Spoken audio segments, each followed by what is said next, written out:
dayon ta sa itong pagtulunan. So ang atong sunod topic karon kay about sa texturing, no? So example, texture ta diri sa atong hypershade. Okay, so kung dili ka gusto na isamok diya kay samukan ka, samok good, so pwede ka diri display a window diya, so rendering then hypershades. No rendering then hypershade.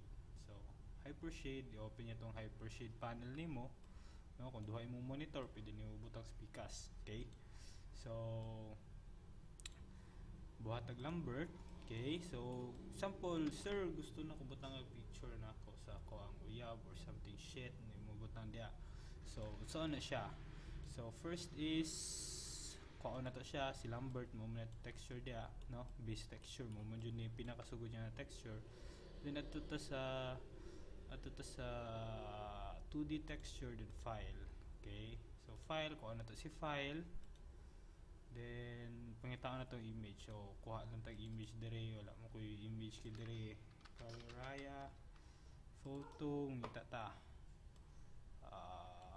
Batch 3. Huh? Oh, tama, sorry. Dire lang ta. Kay dire. So tana to dia color.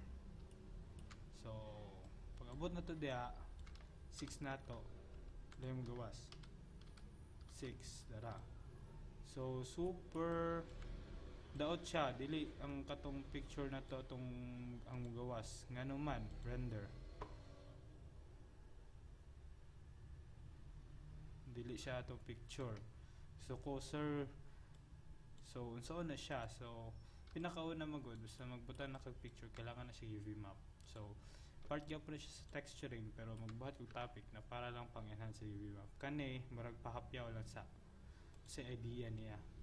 Okay, so first is natay upat ka mapping technique. So natay planar, natay cylindrical, natay spherical, natay automatic mapping. So I'm gonna use automatic mapping. Okay, so open ta og UV texture editor, dala tong picture. Okay, so wala jud siya nagkadimao, no? Mo ni atong mga square nga side, mo na atong mga square, then wala super spread out siya. So unsa na to siya, kuha tag square asa to square, mo ning square na nasa tubangan butan na tong picture dire. So unsaon man na siya. Okay, so technique dia is to kadere UV snapshot, save din mo na siya. So save na to siya as sige, siguro 512 lang, 512. Then you Maya IFF, okay, cancel. Bravo na siya sa Bravo, no? Napamugod sa Bravo atong kuan. So ibutang nako siya diri sa kuan, butang nako siya diri sa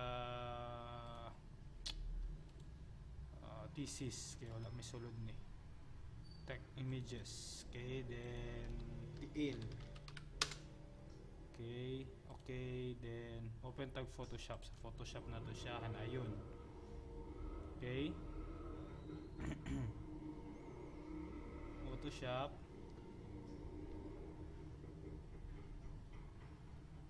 Ligaya mo load, no? Okay, so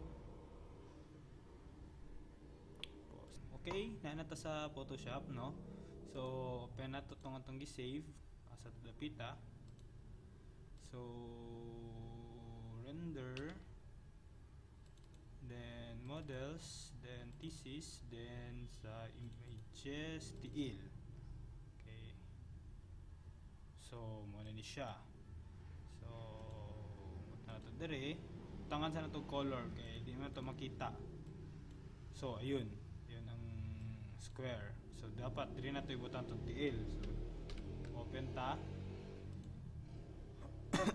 Open, then kita ko na tong tail na picture, Kaliraya photo. So